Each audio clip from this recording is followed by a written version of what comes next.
ऐसे हाथ करके बैठिए।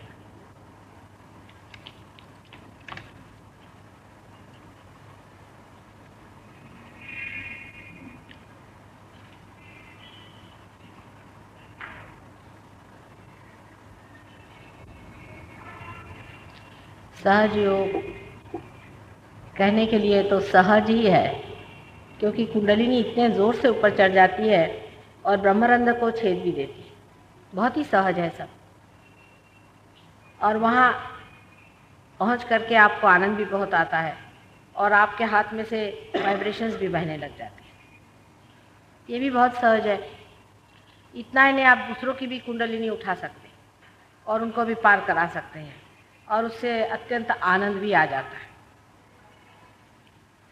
लेकिन पहले पार होना चाहिए और उसके बाद स्टेबलाइज करना चाहिए, उसको जमाना चाहिए। ये सहयोग की जो दूसरी स्थिति है, इसमें ज़रूर मेहनत करनी पड़ती है।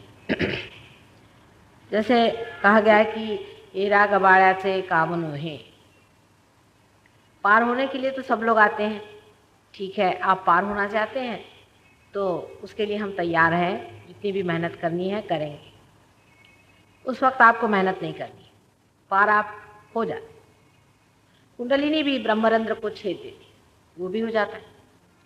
लेकिन आपको जानना चाहिए कि आपकी जो मशीनरी है वो अगर बढ़िया नहीं हो तो फिर उस मशीनरी को भी तो ठीक करना पड़ेगा। मोटर तो स्टार्ट कर दी, लेकिन उस मशीनरी को भी ठीक करना पड़ता है। अब जब मशीन आदि सब बातें हम कहते हैं तो लोग उसको सब बुद्धि के स्तर पे जांचते हैं। सहयोग में बुद्धि से समझ नहीं पड़ती। मैंने पहले भी कहा है कि ज्ञान और बोध में बहुत अंतर है। माने मैं जो भी बोल रही हूँ या जो किताबों में लिखा, आप पाइएगा हमारे यहाँ से जो किताबें जा रही हैं, वो आप सिर्फ बुद्धि से जान लेंगे, लेकिन आपको बोध नहीं हो सकता। और सहयोग से जब बोध का लाभ होता है, माने जब आप पार हो जाते हैं, जब आपके अंदर से वाइब्रेशंस आने लग जाते हैं, तो आपका बोध शुरू होता है। उसके बाद जब आप दूसरों पे मेहनत करते हैं तो आपको पता होता है कि ये कौन सी एनर्जी है, कैसी चलती है, इसके गुण क्या है।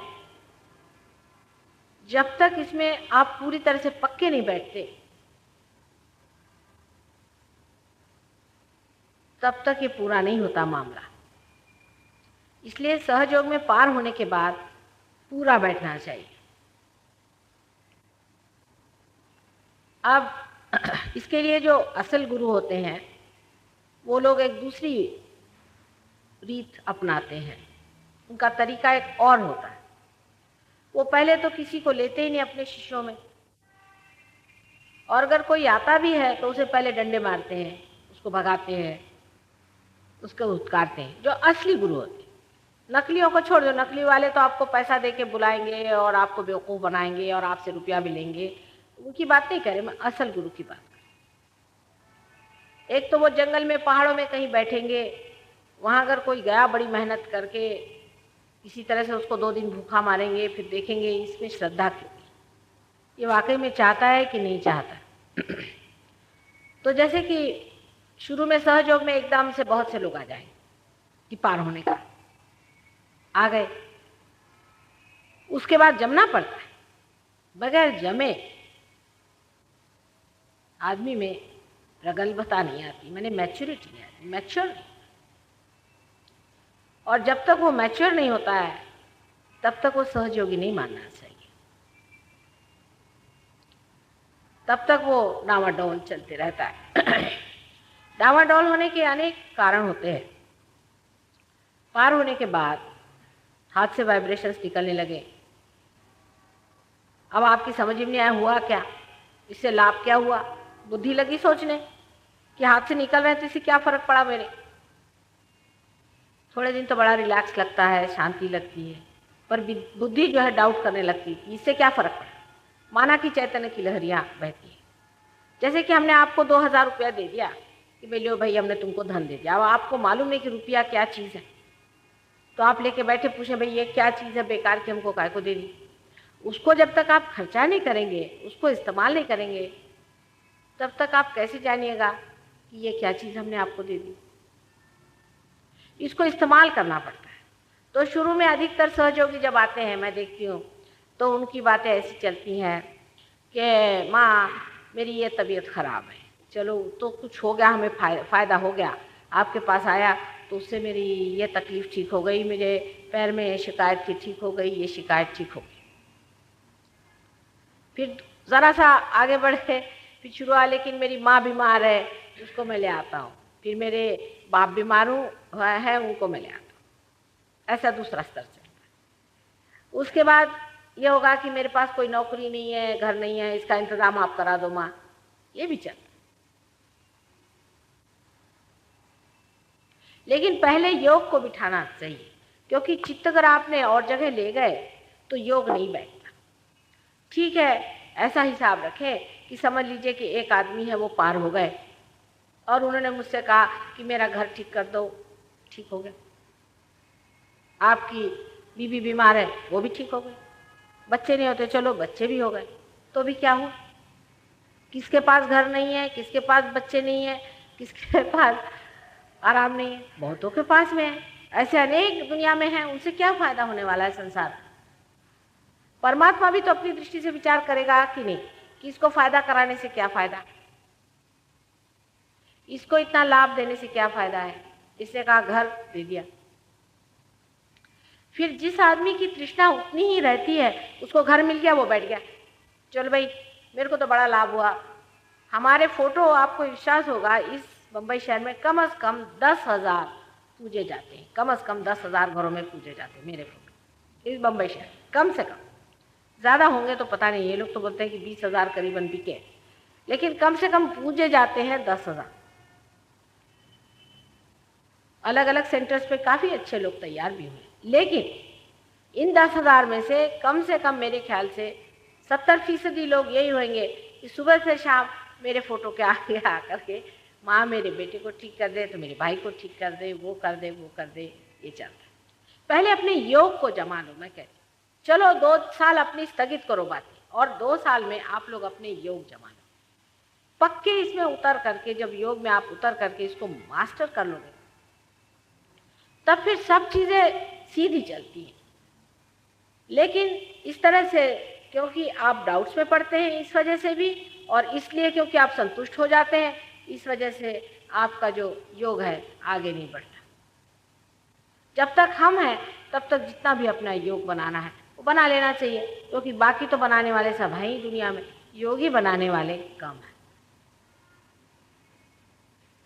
मतलब इसमें कच्चा आदमी नहीं चलता, इसमें पक्का होना। अब उसमें आपको करने का क्या है? कोई तलवार लेकर के, मैं नहीं कह रही कि आप कोई रणांगण में लड़ाई करने जाओ, कुछ नहीं। रुपया पैसा खर्चा करने को भी मैं नहीं कह रही, कि ये भी नहीं कह रही हूँ कि दुनियादारी छोड़ना है, घर द्वार छोड़ना है, कुछ भी नहीं। पर अपने ही अंदर का योग जो है उसको साध्य करना है, अपनी ओर दृष्टि करके। और दूसरा उसका एक और तरीका ये है कि आपको ये सामूहिक जो होता है प्रोग्राम, चाहे यहाँ हो चाहे आपके पास में हो, वहाँ 1 हफ्ते में 1 बार आप आइए, क्योंकि वहाँ हमारी स्थिति होती, वहाँ हम होते। जितने भी लोग आज सहयोग में ऊंचे उठ गए हैं और बहुत ही ऊंची दशा में हैं, हालांकि कपड़े आप ही जैसे पहनते हैं, कोई विशेष नहीं है, उनकी शक्ल देखने से आप नहीं कह सकते कि ये योगी लोग हैं। हाँ, मुंह पे तेज है उनके, शांति है, संतोष है, आनंद है। वो अगर हाथ उठाते हैं तो उस हाथ से वाइब्रेशंस बहते हैं, ये बात सही। लेकिन इन्होंने अपने को जमाया है, फिर उसमें कॉम्प्रोमाइजेस नहीं होते। जहाँ से कॉम्प्रोमाइजेस शुरू हो गए तो गड़बड़ हो जाता है। डावाडोल आदमी सहयोग में नहीं चलता है, और इसीलिए सहयोग में जो आप देखते हैं कि बहुत ज़्यादा लोग नहीं हो सकते, क्योंकि इसमें बड़े पक्के खरे लोग होना पड़ते। अधिकतर आजकल जैसे गुरुओं के दुकानें निकली है, तो उसमें तो यह है कि गए भाई, आपने अपनी पर्स आगे कर दी, काम खत्म, आप एनरोल हो गए, आप उनकी माला पहन के दुनिया भर में घूमो और सबसे बताओ ये फलाने मेरे गुरु, या किसी ने कान में कह दिया तुम्हारे नाम से ये मंत्र, हो गए। आज ही अभी एक बता रही थी मुझसे कि उनके घर में एक उनकी बहन गई एक गुरु के पास में, उसने मंत्र ले लिया, सारा घर जाके उनका मंत्र ले लिया। उनकी बहन को भी हार्ट अटैक आया, दूसरी बहन को भी हार्ट अटैक आया, भाई को भी हार्ट अटैक आया, और उसके बच्चों को भी हार्ट अटैक आया, सबको हार्ट अटैक आ रहा। तो उससे पूछा कि भाई गुरु से कहो ना, गुरु से मेरे पास आए कोई उनमें से। तो मैंने कहा कि तुम जाके तुम्हारे गुरु से कहो कि तुम्हारे कम से कम हार्ट तो ठीक रखो। मैं तो जिनको हार्ट अटैक आती हूँ उनका हार्ट ठीक करती हूँ, इनके पास जो जाता है अच्छा भला वो हार्ट अटैक लेके आता है। तो उससे बोलो कि भाई कम से कम हमारा हार्ट तो ठीक रखो। तो वो बोलते हैं कि देखिए ये आपके पूर्व जन्म के भोग है, ये आपको भोगने ही पड़ेंगे। तो इस गुरु को काय को पाल के रखा है, इसका क्या अचार डालने का है? उसके पास लाखों के लाखों रुपया जा रहे हैं, कम से कम इससे अपना हार्ट तो ठीक करा लो। उसको तो परवाह भी नहीं कि कोई मरे चाहे जिए, वो अपने साथ मंदिर पे बैठता है, सब जाए वहां पहले सेवा होती है, एक बड़ी बड़ी पेटियां रखी रहे उसमें पैसा डालो। लेकिन ऐसे आदमी के यहाँ हजारों हजारों आदमी, करोड़ों रुपया ऐसे लोग इकट्ठा करते हैं। आप अगर उनमें से एक हैं तो आपके लिए रास्ता ठीक है, आप अपनी पर्स ठीक करके वहां चले गए। मेरे पास आना है तो सच्चे दिल से आना होगा, और सच्चाई को ढूंढने के लिए आप आए हैं, तभी आप पाएंगे। मैं कोई आपसे कोई भी चीज़ नहीं मांगती, मैं देने के लिए बैठी हूँ, अगर आप लेना चाहते हैं तो ले। दूसरे सहयोग में कुछ साधारण नियम आ जाते हैं जब आप पार हो जाते हैं तब। उससे पहले कोई भी नियम हम आपसे नहीं कहेंगे कि ये नहीं करो वो नहीं करो, वो होते जाता है, अपने आप वो नियम बनते जाते हैं। धर्म आपके पेट में जागरूक होते ही आप स्वयं ही धार्मिक हो जाते हैं। आपको वो चीज़ें अच्छी नहीं लगती जो अधार्मिक है, अपने आप आपको पता होता है। कोई ऐसा वैसा आदमी आपके साथ में बैठ जाए तो आपको समझ में आ जाता है। और ये बड़ा क्षमा का सागर है, सहयोग बहुत ही क्षमा का सागर है। हमारे यहाँ एक और भी नियम है कि अगर कोई आदमी पजेस्ड हो या भूत बाधा से ग्रसित हो तो उसको प्रोग्राम में नहीं लाना चाहिए माता जी को बगैर बताए। अभी यहाँ एक देवी जी आई हुई हैं, इन्होंने एक फिट वाली औरत को प्रोग्राम में ले आए मेरे से बगैर बताए। अब मेरा चित्त नहीं वहाँ पर, और मेरे सामने तो कोई जरा सा भी जिसको बाधा होगी उसका ऐसा ऐसा हाथ चलता है, आप देखना उनका क्या हाल होता है। ऐसे ऐसे ऐसे ऐसे हिलने लग जाते हैं जरा सा किसी में बाधा होगी तो। अरे फिट होगी तो वो तो फौरन जीत करके गिर जाएगी। तो अब मैं जब हुई ही शक्ति तो मेरे उसका तो कुछ विचार रखना चाहिए, कम से कम मुझे बता दो कि भाई फलाने ठिकाने आने वाले हैं, लाए कि नहीं लाए, तो हम उसका अंदाज रखेंगे, उसको संभालेंगे। तो मैं भाषण दे रही हूँ, फलाना वहाँ पे जीट आके गिर गया। अच्छा वो तो गिर गई देवी जी वहाँ पर, वहाँ एक साहब यूनियन लीडर खड़े हो गए मेरे खिलाफ। वो बोलने लगे कि छींट आए तो आपको ठीक करना चाहिए, आपको सबको ठीक करना चाहिए, और सबके हार्ट अटैक ठीक करने चाहिए, और सबकी बीमारी ठीक करना चाहिए, और फलाना करना चाहिए, और मेरे को लेक्चर देने लगे। मैंने कहा मेरे को तो सब करना चाहिए, और तुमको क्या करना चाहिए? शराब पीना चाहिए, मारामारी करना चाहिए, दंगा मस्ती करनी चाहिए, और चोरी करना चाहिए, और उसके बाद मेरे पास आकर के अपनी बीमारियां ठीक करना चाहिए। और अगर कोई साधु संत रास्ते में दिखा तो उसको जूतों से मारना चाहिए। उससे नहीं बना तो उसको फिर तुम जहर दो, जहर से भी नहीं बना तो उसको क्रूस पे लाद दो, और उसके बाद तुमको बड़ी क्षमाशील माता जी, बहुत ही क्षमाशील। कोई चीज का कहीं अंदाज भी होना चाहिए। हमारे लिए तो सारे ही नियम बन जाते हैं, माता जी को ऐसा नहीं करना चाहिए था। आपको क्या नहीं करना चाहिए था उसका आपने कभी विचार किया है? जब आपने इसका विचार ही नहीं किया तो हमको थोड़ा सा वो विचार आपसे बताना होता है। धीरे धीरे आप सहयोग में जमते जाते। सहयोग में बिल्कुल सच्चाई पे चीज चलती। जैसे कि आपके गुरु हैं, कोई एक गुरु हैं आप, अब अगर सच्चे गुरु नहीं है तो हम नहीं मान सकते कि वो हैं। आप चाहे उनको सराखों पे रखो, हम यही कहेंगे कि बेटे वो सच्चे नहीं है। और अगर तुमको उसको पकड़ के रखना है तो हम कुछ नहीं कर सकते। सच्चे हैं तो हमारे सराखों पे हैं। सच्चे और झूठे गुरु तो होते ही हैं कि नहीं होते। हर एक जो अपने को गुरु घंटाल बन के घूमता है, जरूरी नहीं कि गुरु हो। बहुत से लोग जेल से छूटते उसके बाद कफनी वस्त्र पहन के घूमते हैं, क्योंकि उनकी और कोई जगह नहीं रहती। जितने भी कैदी होते हैं जब जेल से निकलते तो कफनी लेके चलते, नहीं तो उनका बचाव क्या है? कोई समाज में तो उनको स्थान नहीं। तो उस वक्त में अगर हम कहें कि वो गुरु ठीक नहीं है और आप कहें नहीं वो तो बाबा हैं, उन्होंने हमारे साथ ये किया वो किया, उन्होंने हमको ये दिया, सब भुला हुआ है। अगर वो सच्चे नहीं है, उन्होंने कुछ भी किया हमारे लिए, वो झूठे हैं सो झूठे। तो आप दोनों चीज को तो मान नहीं सकते। अभी इधर एक गुलाब बाबा करके निकले हुए नागपुर में, उनको आप मेरी बस अपना नाम ही बता तो उनकी पुलिया टाइट हो जाए। वो महाशय यहाँ पर एक हमारे शिपिंग कॉरपोरेशन में एक परसर साहब थे, उनके पिताजी यहाँ नौकरी करते। उनको यहाँ कुछ ऐसे थे, वो कोई कोई लड़के खराब जाते वैसे आदमी थे, तो उनको शिपिंग कॉरपोरेशन में लगा दिया। चलो भाई कुछ तो करो। जब वो वहाँ से छूट के आए तो उन्होंने, उनके बाप मर गए तो उनका सब घर बेच दिया, बीवी को उसके जेवर बेच दिए और माँ के सब जेवर बेच दिया और वो भाग गए, लापता हो गए। अब वो माँ बेचारी रोती हुई है, अब क्या करें, हमारा घर भी चला गया, हम कहाँ जाए, बच्चे हैं उसके। उसके बाद उसने आके बताया कि नहीं माता जी वो मिल गए हैं, कहीं ना कहीं हैं, और मुझे रुपया भेजा काफ़ी सारा। मैंने कहा भाई पता करो कहाँ है, कहाँ से रुपया भेजा, क्योंकि तो लफंटू आदमी है, पता नहीं किसको हाथ मारा होगा, पता करो। तो भी पता नहीं। उसने कहा पता नहीं, पैसा तो भेजा, मैं घर तो वापस ले लेती हूँ, फिर देखेंगे। उसके बाद फिर 1 साल बाद चिट्ठी आई कि मैं नागपुर में हूँ, गुलाब बाबा नाम से मशहूर। अभी उधर जाके वो चमत्कार करते हैं। तो जब मैं नागपुर जाने की थी तो मैंने खबर भेजी कि भाई वो गुलाब बाबा से बोलना कि माता जी निर्मला देवी आ रही हैं। तो वो 1 महीना कहीं नजर ही नहीं आया, पता नहीं कहाँ गायब हो गए। उसका नाम छोटू था, हम उसको खूब अच्छे से जानते। अभी किसी गुलाब बाबा वाले को बोलूं कि अरे भैया तेरा गुलाब बाबा तो ऐसा आदमी है, उसको कसो माता जी तुम्हें मनता हो ते क्यों उड़े मोटे। अभी क्या मैं उसको एक झापड़ मुँह पे लगाऊं अगर मेरे दिखाई दे। काय तुम्ही गेले होते का गुलाब बाबाकडे? हां, म्हणूनच म्हटलं मी, कसं ओळखते मी, कळलं का? सबको समझती हूँ मैं, किसके पास जाके आए किसके। फिर बोलते माँ तुमको कैसे मालूम? इसीलिए गुलाब बाबा की बात बताई। त्याच्या आईला भेटून या म्हणजे कळतील गुलाब बाबा कोण आहेत ते, गाढव कुठला। ये बैठे थे, ये गए हो क्या आए, तभी मैंने बताया। तुम बोलोगे माँ तुमको कैसे मालूम है? मेरे को सब मालूम है, सबके चक्कर मालूम है, मेरे से कुछ चीज़ नहीं बचती। पर ऐसे ढोंगी लोग और ऐसे गधे लोग हमारी आंख में आ जाते हैं, क्योंकि हम लोग सीधे हैं, हम लोग भोले हैं ना, हमारे भोलेपना का फायदा उठाते हैं। धतिंग बोलते हैं, उससे भी बदतर है ये, तो इसको मैं जानती हूँ। यही सब गुरु घंटाल बन के बैठे हो,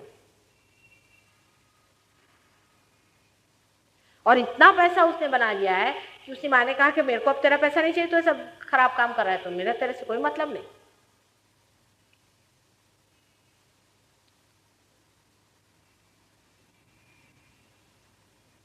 उसको कोई जाके बताए कि माता जी बोलते हैं ऐसा आपके लिए, फिर आपका क्या कहना है, तो भागेगा वहां से।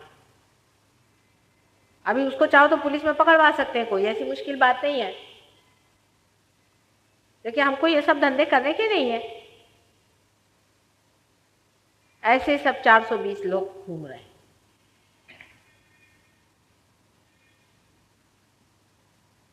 तो तुम लोग अगर सच्चाई को खोज रहे हो तो हमारे पास सच्चाई है, और तुमको उस पर खरा उतरना है। तुम भोलेपन से अगर ठग गए हो तो उसको हम ठीक कर लेंगे। कोई भी तुम्हारे साथ दोष हो गया हो, तुमको तकलीफ हो गई होगी, तो उसको हम ठीक कर लेंगे। लेकिन अगर तुम मुझे यहाँ पर चालाकी दिखाने आओगे तो तुम्हारे छक्के पंजों से लेकर के सबको मैं जानती हूँ। मैं बहुत ही ज़्यादा होशियार औरत, जितनी भोली हूँ उतनी ही मैं हूँ गहरी, समझे ना। मुझसे छक्के पंजे नहीं चुराना। फिर मैं माया खेलती हूँ, फिर चक्कर घुमाती हूँ, थोड़े दिन देखती हूँ, अगर तुम रास्ते पे आए तो ठीक, नहीं तो फिर मेरे को कोई इंटरेस्ट नहीं आता तुम्हें, फिर सहयोग में तुम गिर जाते। इसलिए अपने को पक्का कर लेना चाहिए। जो असल माँ होती है ना, वो अपने को खरा उतारती है। अपने बच्चे को गलत काम नहीं सिखानी, उसको खरा उतार के उसका नाम करती है। उसको अपने बच्चों के नाम में गौरव लगता है, बच्चों की विशेषताओं को देख करके वो खुश होती है, और वो चाहती कि अपना जितना भी है अपने बच्चों को दे दे। मेरी जितनी भी मेरे पास में मालूमात है सब तुमको मैं दे दूंगी, और सारी जिंदगी भी तुम लोग जानना चाहो तो भी ये खत्म होने वाली नहीं। जो भी गुप्त से गुप्त बातें तुम जाना चाहोगे मैं सब तुमको दे दूँ।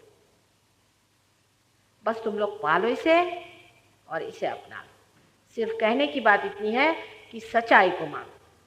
अगर तुम सच्चाई पे नहीं खड़े हो तो सहयोग नहीं चलने वाला, और अपने तक सीमित है कि मेरे बाप को नौकरी लगा दो, मेरे भाई को, तो सहयोग तुमसे छूट जाएगा, इसके आशीर्वाद कम हो जाएंगे। सहयोग में तुम खुद साधु बाबा होते हो, मतलब कोई उसमें गेरुआ वस्त्र पहन के और घर से भाग के नहीं। ऐसे भगेड़ू लोग क्या भगवान का काम कर सकते हैं? वहीं डट के खड़े होते हैं, लेकिन खड़े होते हैं अपने पैर पे, दूसरों के पैर पे नहीं। यही माँ देती है। और सच्चाई को पाओ और अपनी इज्जत और गौरव और शोहरत को पूरी तरह से समझना चाहिए, और अपनी पूरी शक्तियों को तुम जानो और उस पर खड़े हो जाओ। यही मेरे लिए गौरव की बात है। मुझे तो कुछ जानने का है ही नहीं, मुझे तो पाने का कुछ भी नहीं है, सिर्फ तुम्हारे पाने ही के लिए सारी मेहनत हो रही। इसलिए इसको कहते हैं राजा बेटा बन करके, और इस बात को पूरी तरह से समझ के अपने गौरव को पाने के लिए हम यहाँ बैठे हैं, माँ से अपनी दौलत को लेने के लिए बैठे हुए हैं। इस तरह से सोच करके और तुम लोग आज पार हो जाओ, और आगे भी इसमें दम लगाओ, इसमें बैठो, मेहनत करो।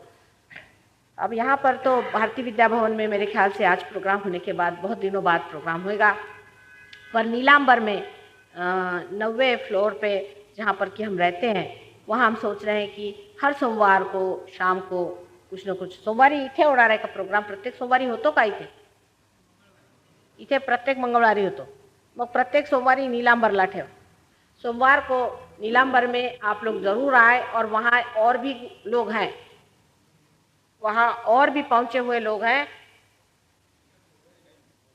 हाँ नाही, सोमवारी नसला तरी हरकत नाही। मी काय म्हणते ना, सोमवारी तिथेच बोलवायचं, इथे नसला चालेल मी नसताना, क्योंकि अगले पूरे महीने हम नहीं रहेंगे।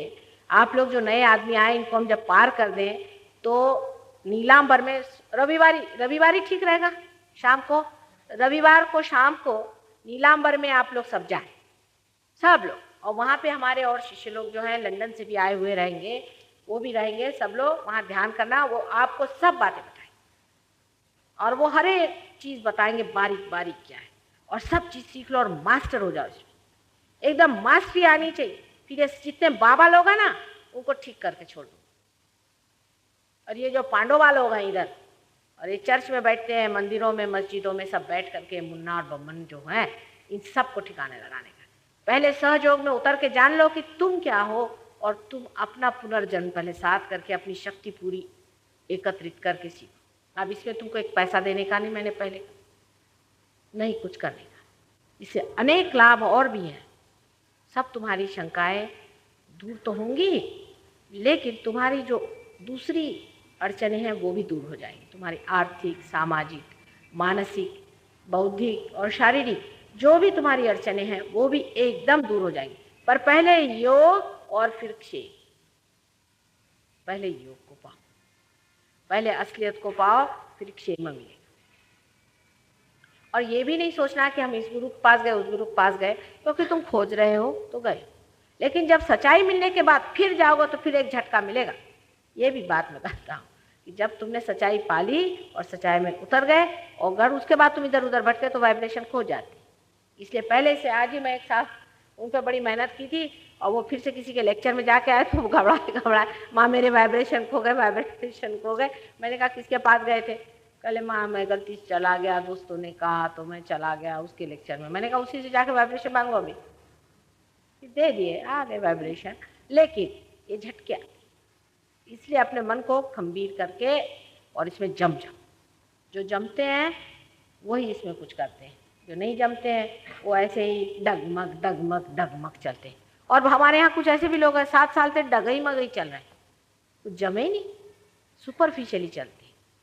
इसमें टाइम का विचार नहीं होना चाहिए, कभी टाइम ज़्यादा होता है कभी कम होता है, क्योंकि जीवंत क्रिया है, ये जीवंत क्रिया है, इसका कोई टाइम नहीं, जब होना है तब होता है। अच्छा, आप सब लोग ऐसे हाथ करके बैठे और देखते हैं कितने लोग तैयार होते हैं, फिर पैर पे भी देखेंगे। थोड़ा मला पानी पाहिजे, पानी।